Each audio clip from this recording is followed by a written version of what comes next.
Bueno, hermanos, una vez más, gracias por acompañarnos. Estamos esta noche ya listos para entrar en lo que vamos a estar estudiando, que sería el texto de Primera de Pedro, capítulo 1, de los versículos 22 al 23. Primera de Pedro, capítulo 1, versículos 22 y 23. La pregunta de esta noche es: ¿qué hace la palabra de Dios cuando la conocemos y creemos? ¿Qué hace la palabra de Dios cuando la conocemos y la creemos?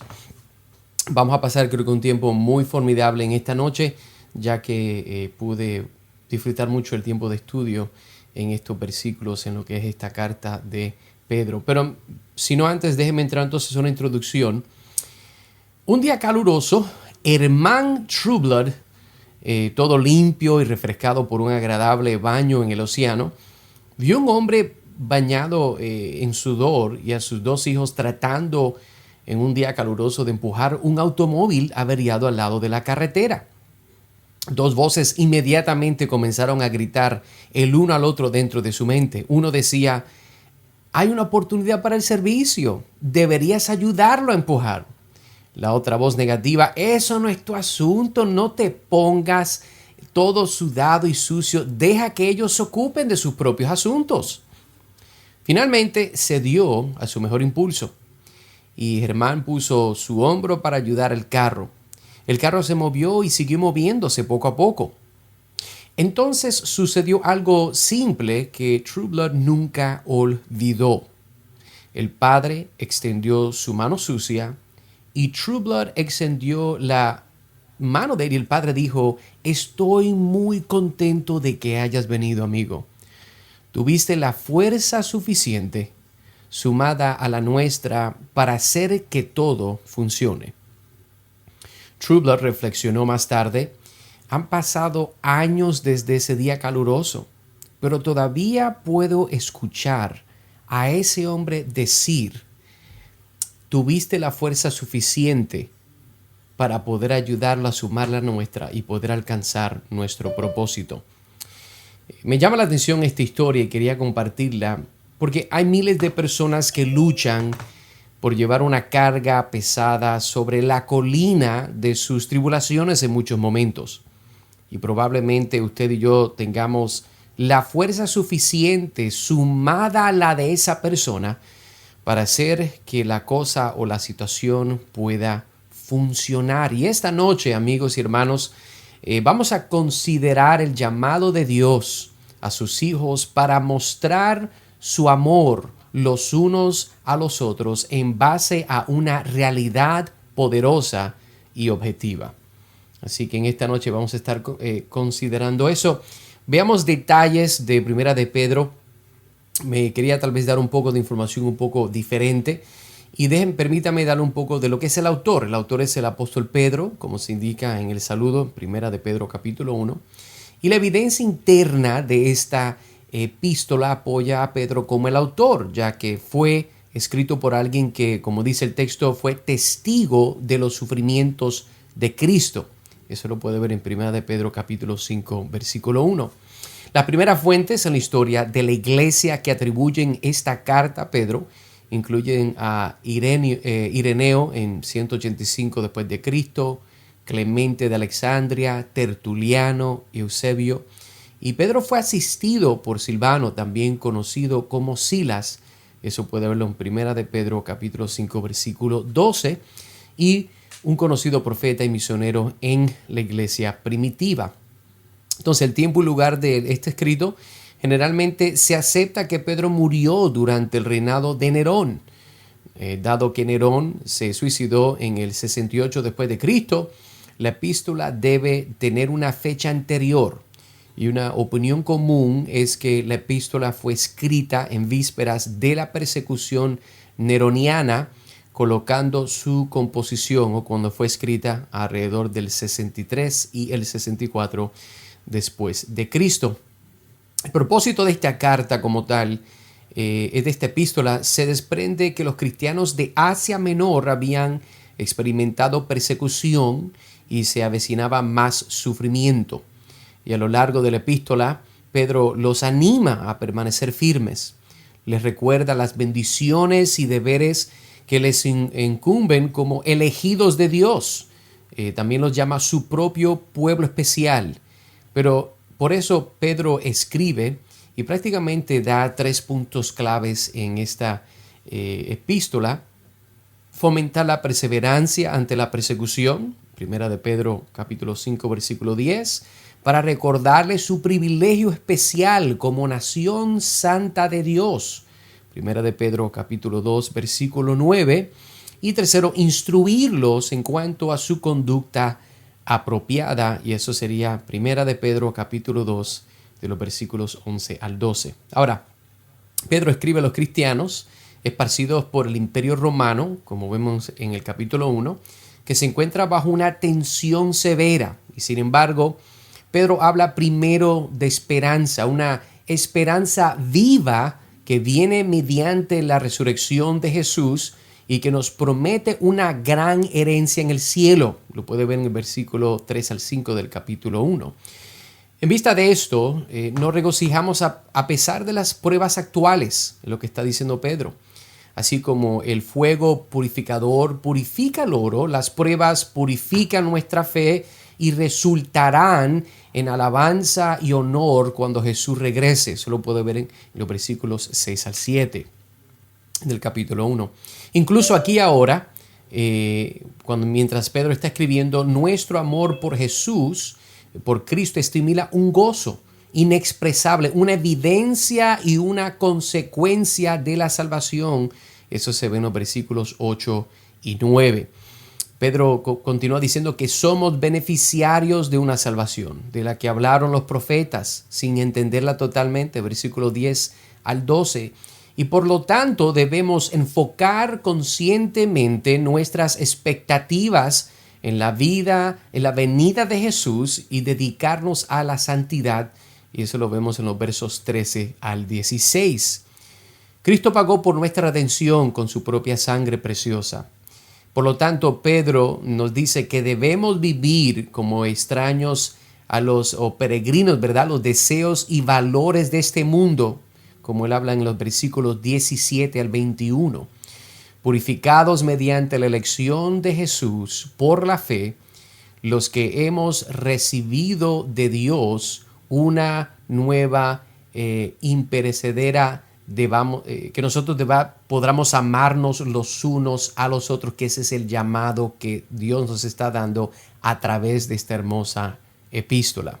Así que yo creo que eso le da una idea, ¿verdad?, general de lo que estamos viendo aquí en esta primer capítulo de Pedro y lo que él está cubriendo como tal en esta epístola.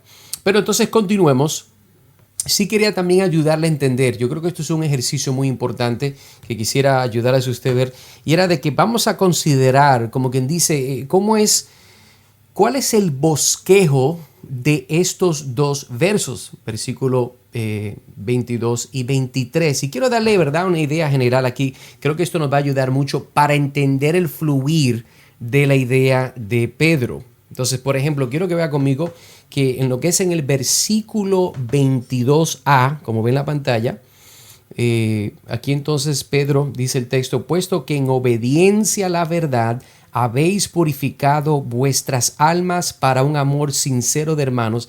Aquí yo diría que prácticamente lo que vamos a ver aquí en esto es lo que se llamaría, es una acción, ¿verdad? Una acción de fondo. En otras palabras, este verso nos está diciendo que en base a algo que ha sucedido, entonces aquí toma lugar. 22A sería eso.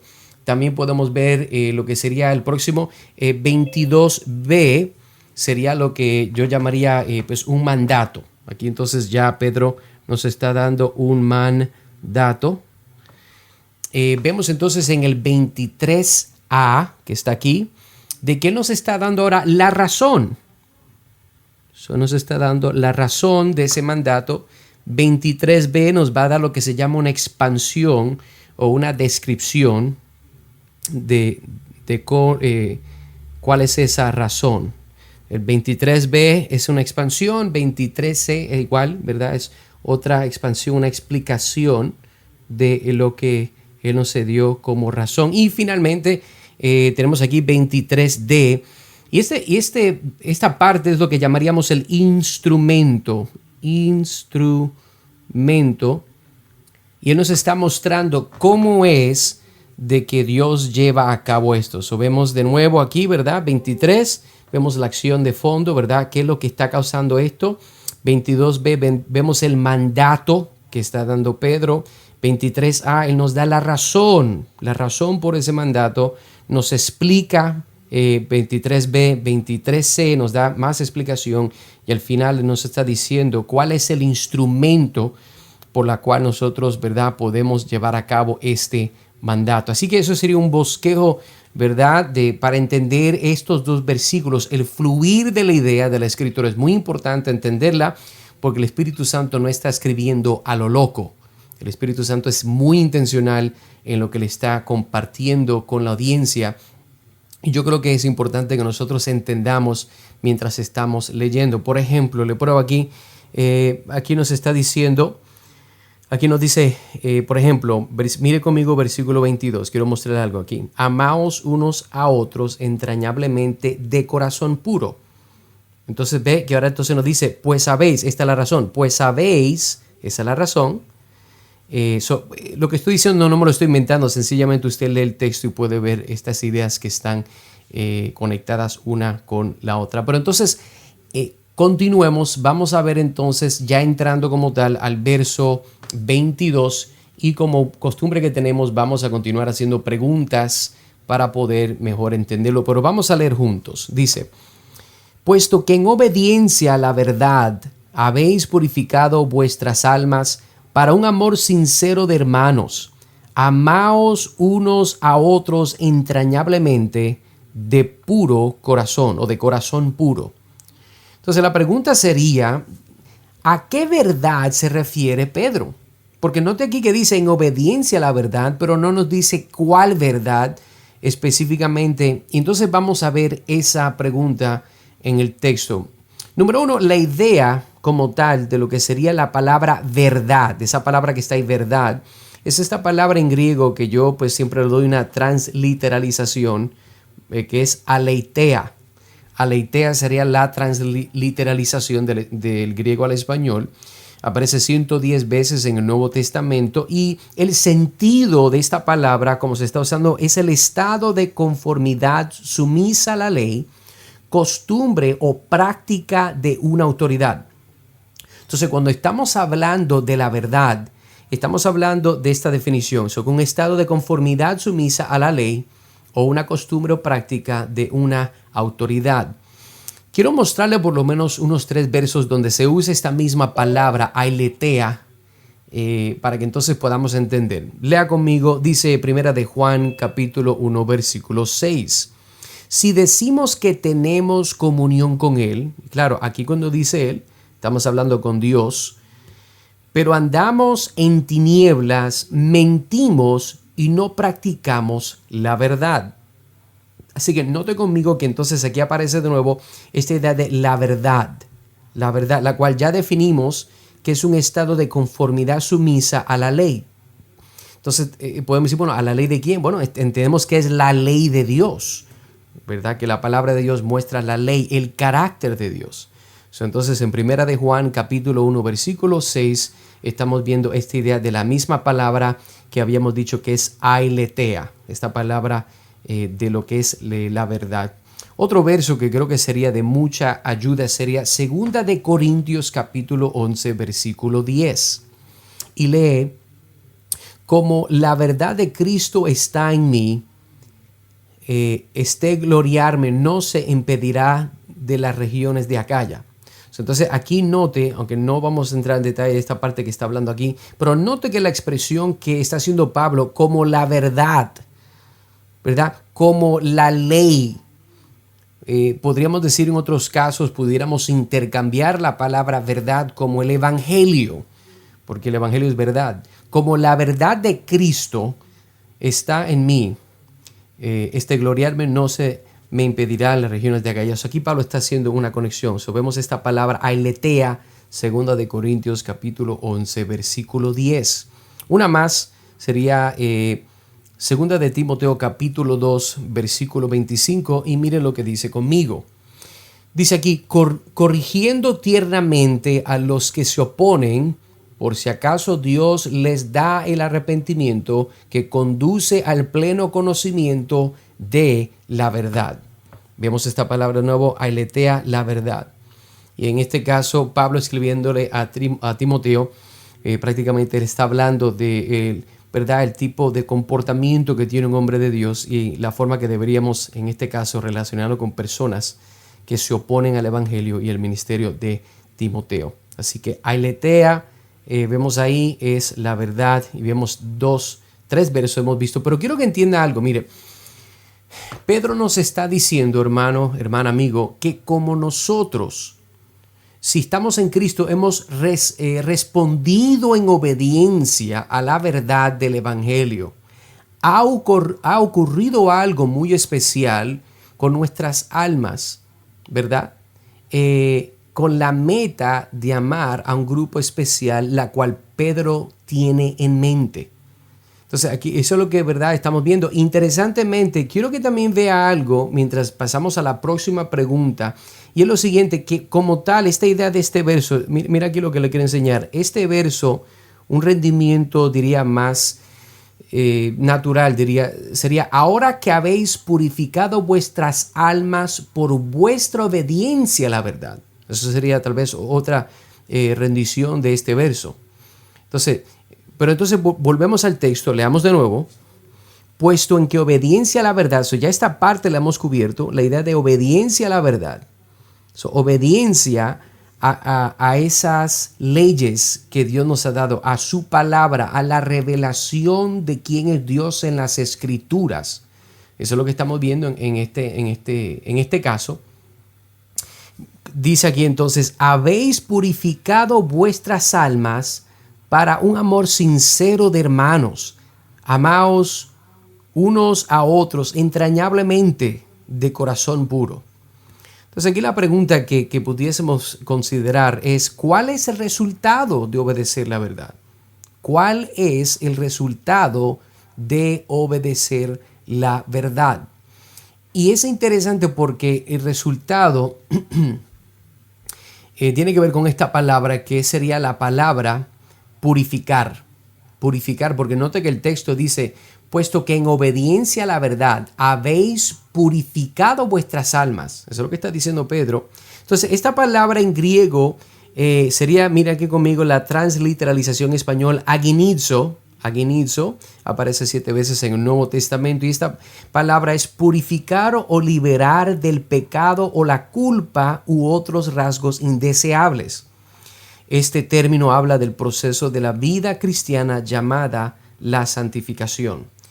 Esta idea de la santificación, no creo que tal vez hemos hablado en detalle, es la idea de que cuando una persona llega a Cristo, esa persona se ha arrepentido de sus pecados, ha puesto su fe en la obra de Cristo, en la persona de Cristo, esa persona comienza entonces a ser desarrollada, esa persona comienza a madurar en su vida cristiana.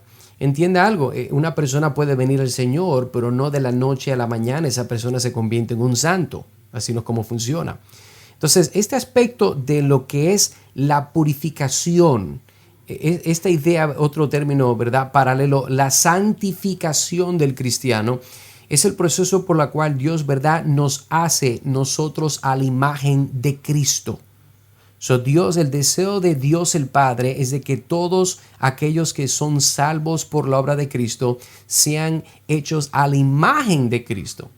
Entonces, esta idea de esta palabra agenizo, esta palabra de purificar, es lo que Pedro está diciendo.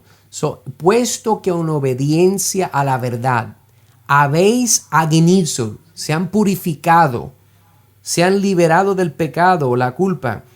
Y este término es muy importante. Quiero enseñarle 2 versos que creo que nos pueden dar un poco más de luz para esta idea de lo que es la purificación o el purificar.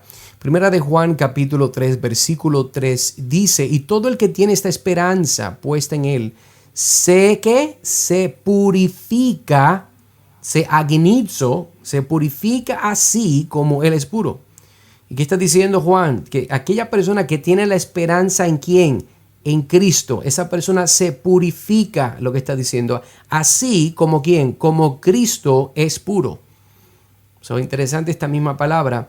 Y me llama la atención porque antes de pasar al próximo texto, quería hacer este comentario. El resultado, amigo, amiga, de alguien que responde en obediencia a la verdad del Evangelio muestra que su alma ha sido lavada por el sacrificio de la cruz de Cristo.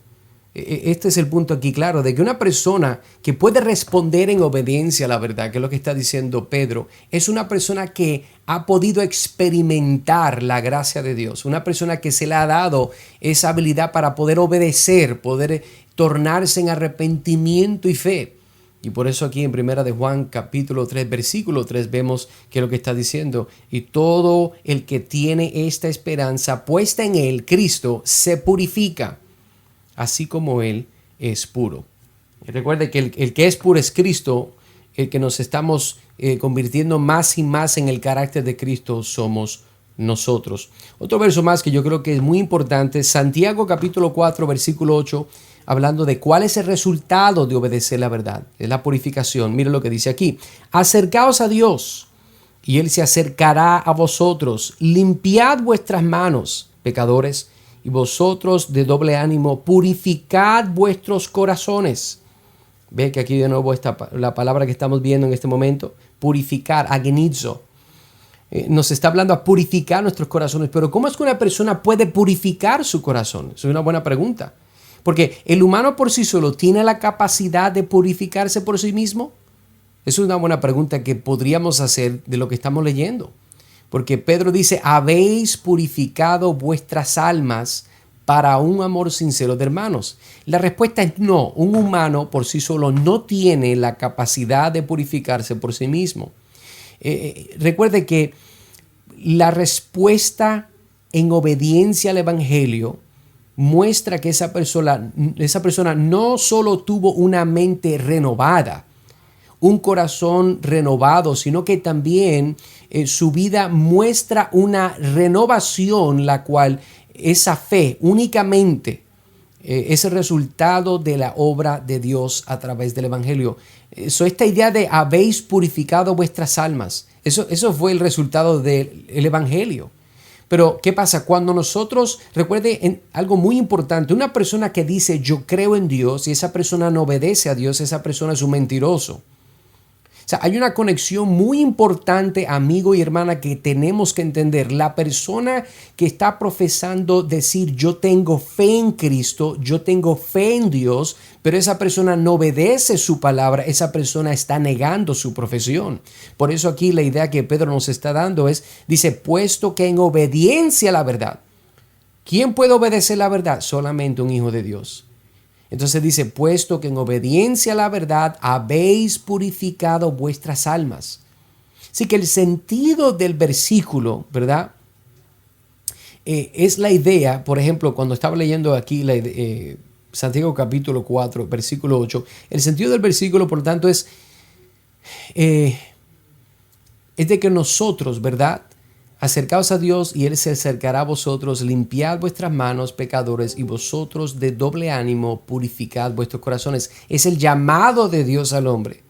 Pero entendiendo este verso y ¿verdad? Conectándolo con lo que Pedro está diciendo, el sentido entonces de Pedro, de lo que él está comunicando, es que una vez, hermanos, está diciendo Pedro, que hayan comenzado a creer en santidad, para que tengan un afecto genuino el uno por el otro, hagan de su amor mutuo que sea sincero, profundo y fuerte. Prácticamente lo que Pedro nos está llamando. Esta es la primera aplicación específica de Pedro de los mandatos generales a la santidad en los versículos del capítulo 1, del versículo 13 al 21.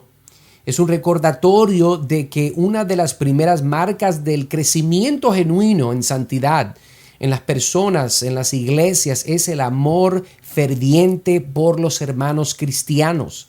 Eso es muy importante de entender. También anima a Pedro el hecho de que las personalidades humanas, lejos de estar fijadas de manera inmutable en una etapa temprana de la vida, pueden cambiar de manera espectacular y permanentemente a través del poder del Evangelio. O sea, tal vez tú dices que yo no soy así, yo no soy de mucho cariño, de mucho amor, yo soy más reservado, reservada. Está bien, pero una persona que viene a Cristo, una persona que ha sido impactada por el poder del Evangelio, esa persona todos los días desea cada día más parecerse más a quien, a usted mismo, no, a Cristo, la cual amó la iglesia de tal forma que él dio su vida por ella. La expresión de amor más grande que tenemos escrita en las Escrituras.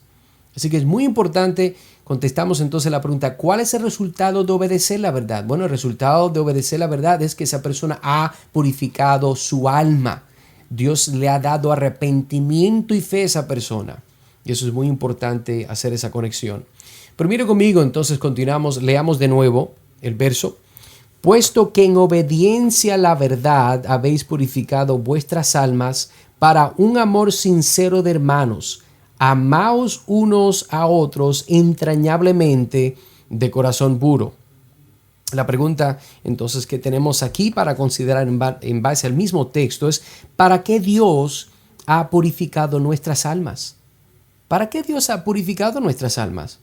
Léalo conmigo aquí en el texto. Dice, para un amor sincero de hermanos. Sabe que yo no hago preguntas raras, yo hago las preguntas directamente del texto. Y particularmente, note de que aquí Él nos ha dado, ¿verdad? Note conmigo, hemos purificado vuestras almas. ¿Para qué? Para un amor sincero de hermanos. Y la clave sería amor. Y hablando de eso, quiero mostrarle algo particular. En este mismo texto hay una palabra, cuando se está hablando ahí de este amor sincero. Es bien interesante porque la palabra que se está usando aquí es una que usted tal vez conoce muy bien si ha viajado al norte. Es la palabra Filadelfia. Esa palabra usted ya la conoce. Filadelfia es una palabra compuesta. Filo, que sería amor. Delfos sería hermanos. Eso es un amor de hermanos. Es un amor fraternal. Es un amor entre personas que en este caso aman al Señor Jesucristo. O sea que el afecto naturalmente propio de la relación entre hermanos, especialmente como el cariño de los que ahora son hermanos en la familia de Dios. Y eso obviamente es lo que nos está dando este entendimiento de Filadelfia. Filadelfia aparece 6 veces en el Nuevo Testamento. Así que lo que Pedro nos está diciendo es que puesto que en obediencia a la verdad, la palabra de Dios, ustedes han sido purificados. ¿Purificados a través de qué? Bueno, a través de la obra de Cristo en la cruz del Calvario. Sus almas han sido purificadas, pero han sido purificadas para un Filadelfia, ¿verdad? Sincero de hermanos. Un amor sincero de hermanos. Un amor fraternal basado de que son ahora hermanos y hermanas dentro del cuerpo de Dios, de Cristo. Primera de Tesalonicenses capítulo 4 versículo 9 usa el mismo término. Quiero que lo lea conmigo. Dice, mas en cuanto al amor fraternal, no tenéis necesidad de que nadie os escriba, porque vosotros mismos habéis sido enseñados por Dios a amaros unos a otros. Y aquí entonces vemos esta idea de Filadelfia, amor fraternal. Esa es la palabra que se usa en el lenguaje original. Y Pablo está usándolo en este momento para hacer claro, ese amor fraternal tan hermoso que hay, es lo que Pablo está hablando a la iglesia de Tesalónica. Otro verso que nos dice lo mismo sería Hebreos capítulo 13, versículo 1. Permanezca el amor fraternal. Note que, ¿verdad? Lo que está diciendo el autor de los Hebreos está dando un mandato de que permanezca, continúe, de que no vaya a desvanecer. No es solamente cuando vamos a la iglesia y nos vemos. No. Esto debe ser en todo momento que este amor fraternal debe de existir como resultado de que nosotros estamos en Cristo. Eso es muy importante de entender. Fíjese, la razón por la cual Dios, amigo y hermana, Dios es para todo hombre y mujer que es añadido, aquel hombre y mujer que es añadida al cuerpo de Cristo.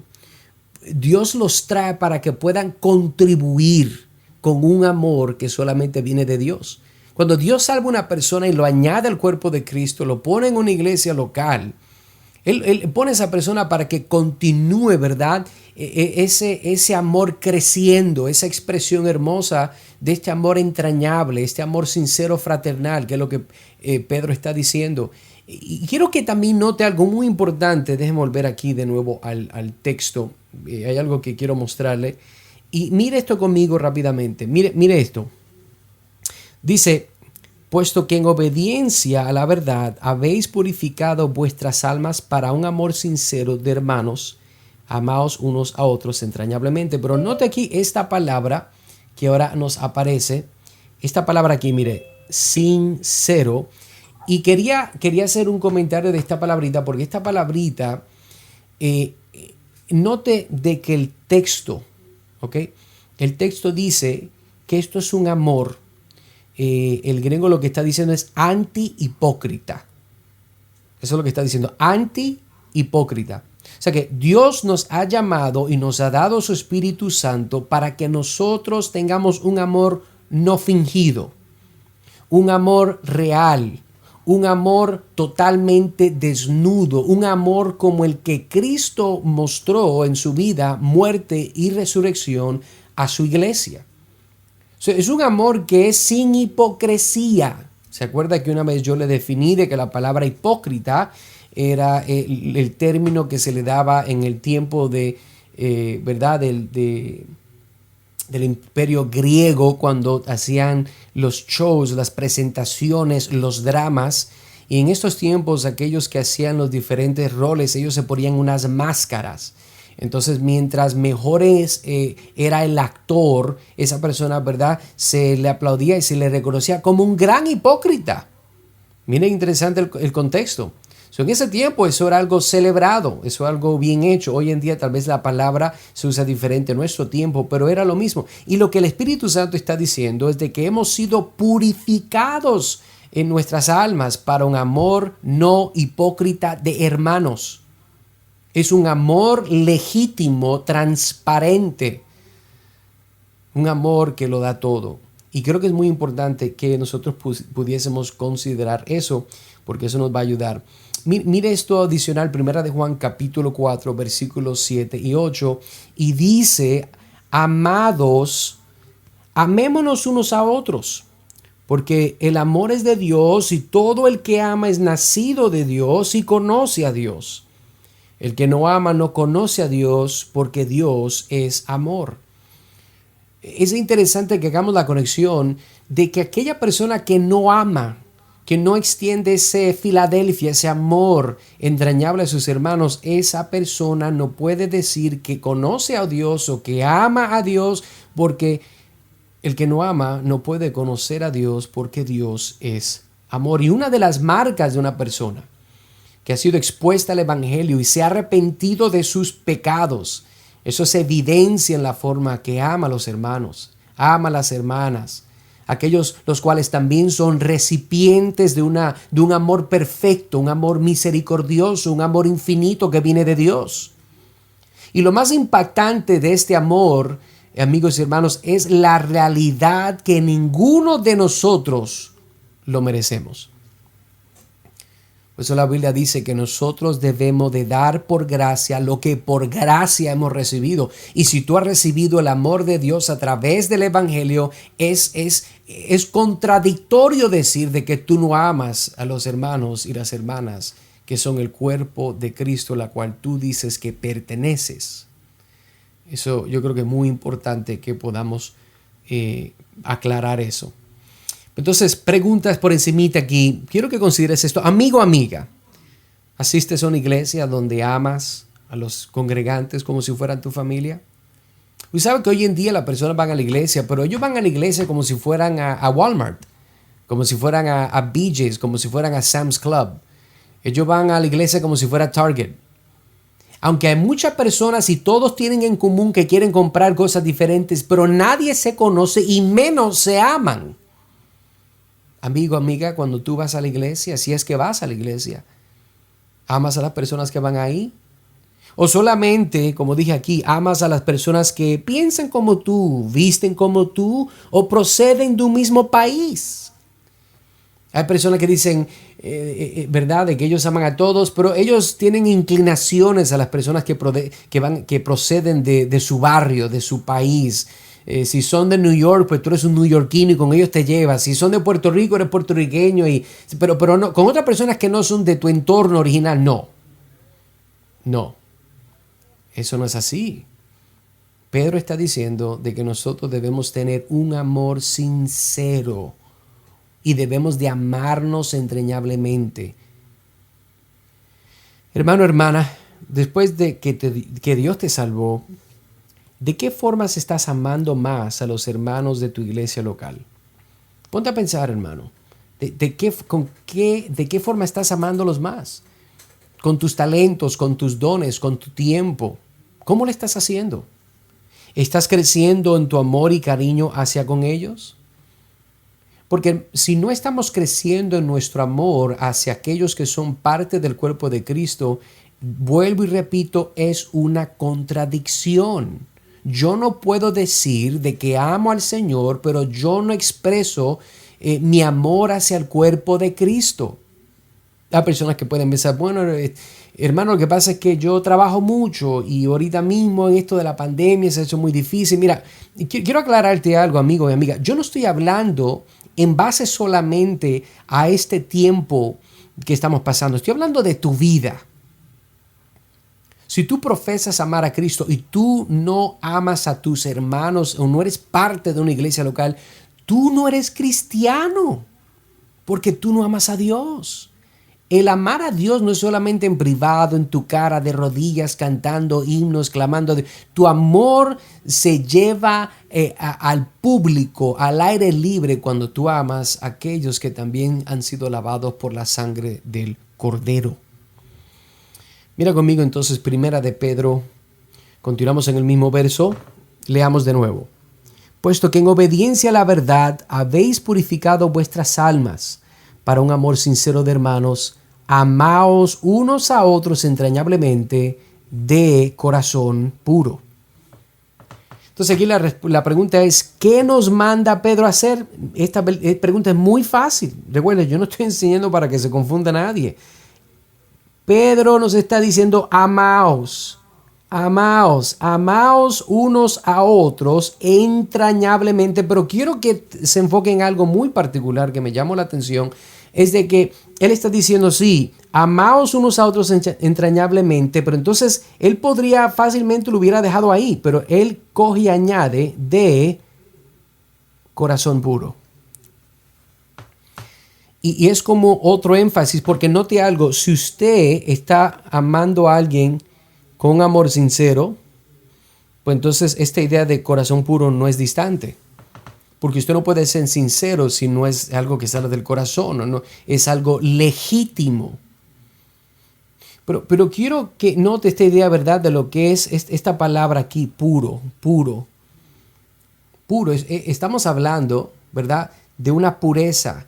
Estamos hablando que cuando Dios nos está dando este mandato de amaos unos a otros entrañablemente, nos dice que lo hagamos con un corazón puro. Y esta palabra puro en griego es kataros, aparece 28 veces en el Nuevo Testamento, y esta palabra prácticamente es limpio de suciedad, limpio, impecable, sin suciedad. Esta palabra incluye el sentido de un estado de limpieza ritual o libre de culpa y de pecado. Note ahí, libre de culpa o de pecado. Es algo que está limpio. Y yo creo que es importante que entendamos esto, porque nosotros no podemos, si decimos que estamos en Cristo, de verdad tener comunión con Dios si nosotros no tenemos comunión con aquellos que también son parte del cuerpo de Cristo. Tenemos que tener eso también con ellos. Eso es muy, muy importante. 2 versos que usan esta palabra para que mejor lo entienda conmigo. Mateo capítulo 5, versículo 8 dice, bienaventurados los de limpio corazón, pues ellos verán a Dios. Vemos aquí de nuevo esta palabra, limpio. ¿Ve? Y entonces lo está haciendo conectándolo al corazón. Corazón puro. Corazón sin impurezas, corazón sin malicia, corazón sin egoísmo. Usted puede buscar muchos otros, ¿verdad?, sinónimos, pero es limpio de corazón. ¿Y por qué? Porque mire lo que dice Cristo. Felices son, bienaventurados, otra forma de describirlo es felices son los de limpio corazón. ¿Por qué? Porque ellos verán a Dios. Interesante la idea de que Jesús está diciendo que aquellos que son bendecidos, bienaventurados, felices son los que tienen limpio corazón. Esas personas verán a Dios. Otro verso, 2 de Timoteo capítulo 2, versículo 22, dice: huye pues de las pasiones juveniles y sigue la justicia, la fe, el amor y la paz con los que invocan al Señor con un corazón puro. ¿Usted está notando conmigo la conexión? Que usualmente cuando se está hablando en las escrituras de pureza, se hace una conexión muy directa con el corazón. Con el corazón. Es muy importante. El Espíritu Santo está diciendo, ok, eres puro, pero es uno que es puro de corazón. Recordemos, amigos y amigas, que es posible que alguien en un momento de alegría, de euforia, nos ame hasta con un amor, entre comillas, ferviente. Pero eso no significa que sea un amor puro de corazón. Usted puede ver eso cuando la gente va a los juegos, bueno, ya no, por la pandemia, pero cuando la gente iba a un juego de fútbol, ¿verdad? La Copa Mundial, la gente, ahí todo el mundo se ama porque todos están ahí por un mismo motivo, y el motivo por la cual todos están ahí los une a todos, pero ellos no se aman de puro corazón. Ellos ni se conocen. Es interesante, me viene a la mente ahora el verso en Hechos capítulo 1, donde Hechos capítulo 1 nos dice, si usted llega a buscarlo, permítame aquí buscarlo en vivo, quiero leérselo, me vino a la mente ahora. Y Hechos capítulo, capítulo 2, Hechos capítulo 2, hay algo muy en particular que me viene a la mente ahora y quisiera leerlo, y dice de la siguiente forma: cuando llegó el día de Pentecostés, estaban todos unánimes juntos. Miren qué interesante, como el Espíritu Santo está enfatizando. Dice, no dijo solamente estaban todos juntos. No. Dice estaban todos unánimes juntos. Unánimes nos está hablando, el sentido de esa palabra es de la actitud mental o la unión que ellos tienen mental en su actitud. Estaban juntos físicamente, pero mental, en actitud estaban unánimes. Yo creo que es lo mismo que nos está diciendo aquí Pedro cuando nos está hablando de que nosotros debemos de ¿qué? De amaos los unos a otros entrañablemente de corazón puro. Entienda, amigo y hermano, de que el llamado de Dios es de que nosotros nos amemos con un corazón puro, un corazón sincero, algo totalmente real. Mira lo que dice aquí, entonces volvemos. Déjenme ver aquí. Pues habéis nacido de nuevo, no de una simiente corruptible. Ahora entonces pasamos al versículo 23. Pues habéis nacido de nuevo, no de una simiente corruptible, sino de una que es incorruptible, es decir, mediante la palabra de Dios que vive y permanece. Entonces la pregunta es, ¿cuál es la razón por la cual debemos amarnos? ¿Cuál es la razón por la cual debemos amarnos? Esa es la pregunta que tenemos ahora. Y volvemos entonces a ver el texto y una palabra en particular. Y la respuesta a esa pregunta es ¿por qué? ¿Cuál es la razón por la cual debemos amarnos? Porque hemos nacido de nuevo.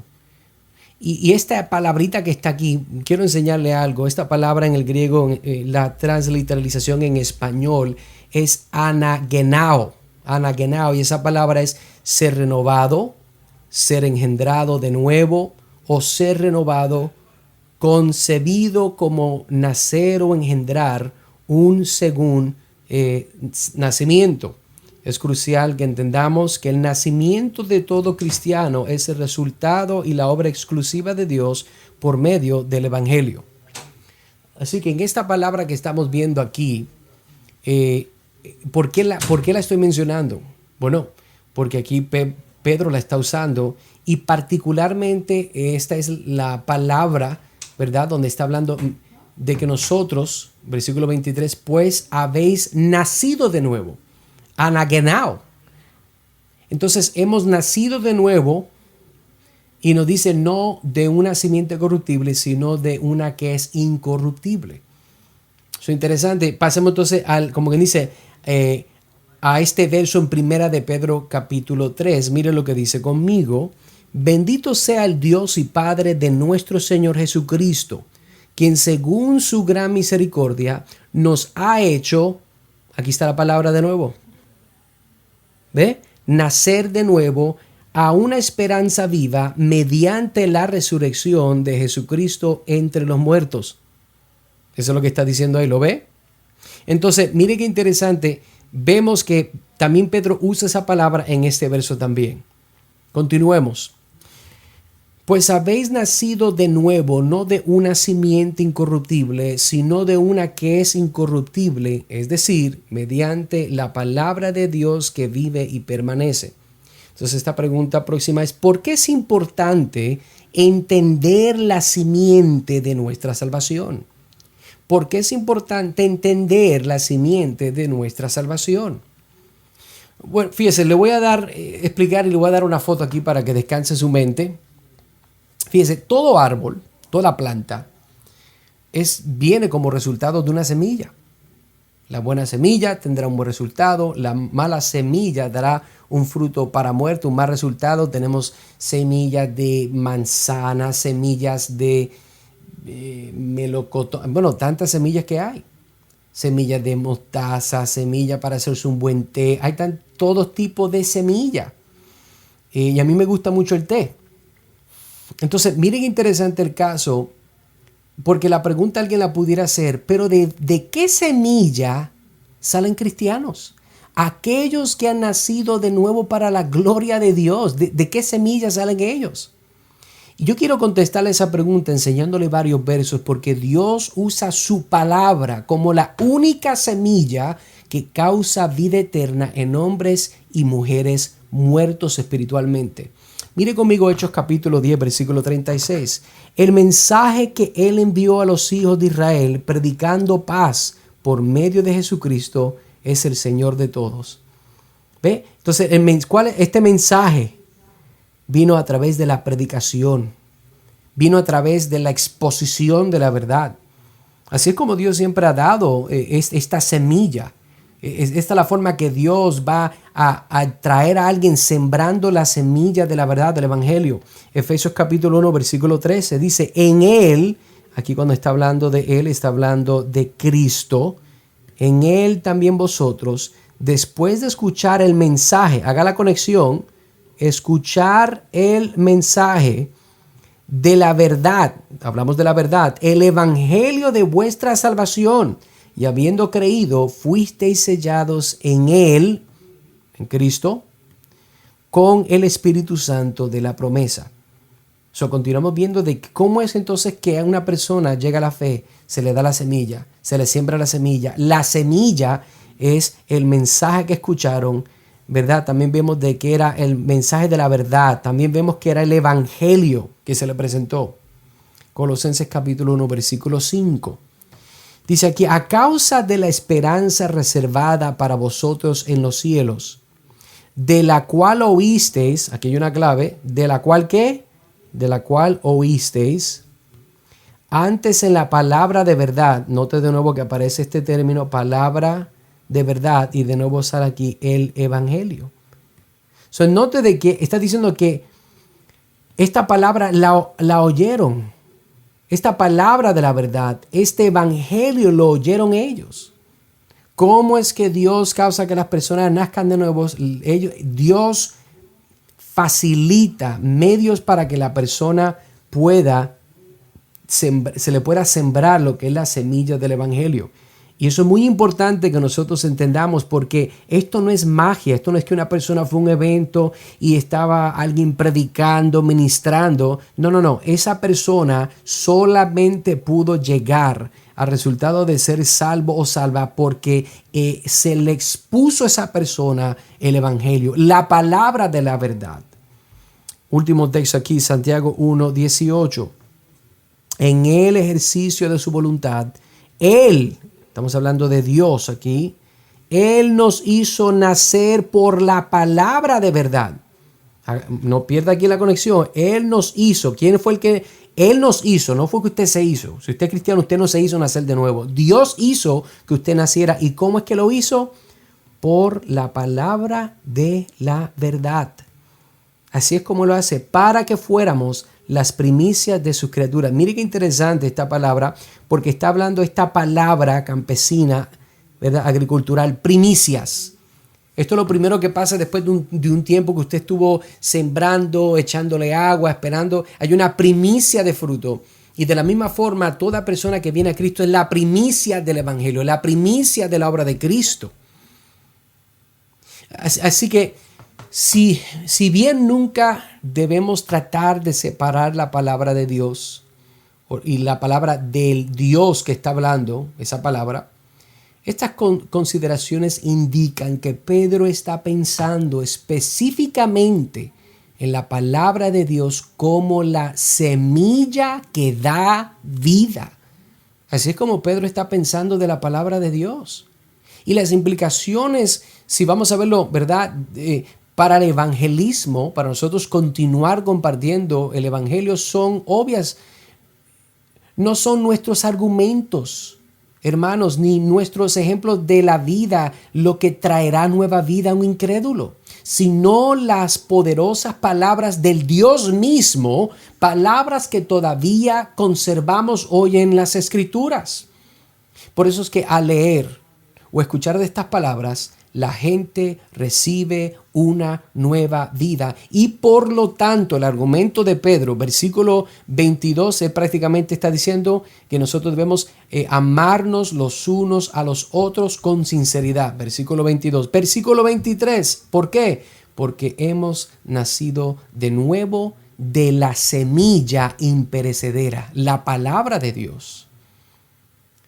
Finalmente, nota que Pedro nos dice que nosotros llegamos a ser hijos de Dios por medio de la palabra de Dios, la cual es viva y permanece.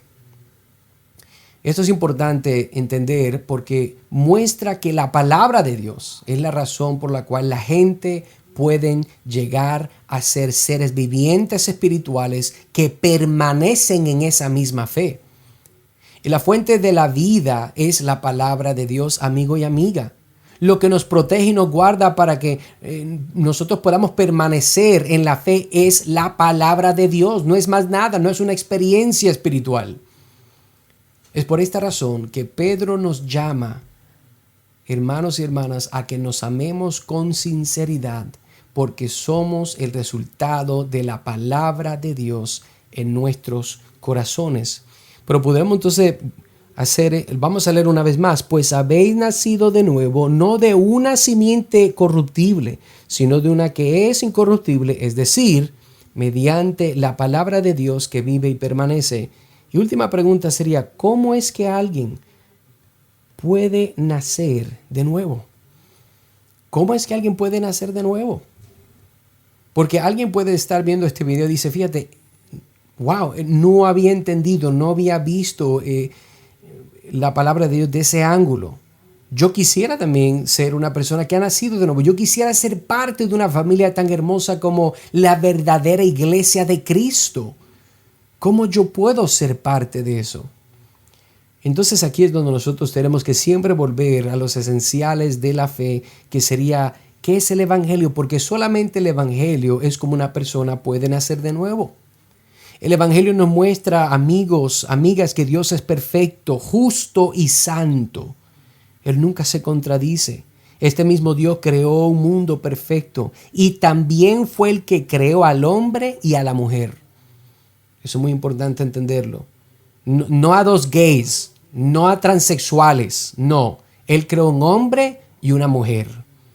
El Evangelio nos muestra que el hombre quebró su pacto con Dios cuando pecó al desobedecer el mandato que Dios le dio.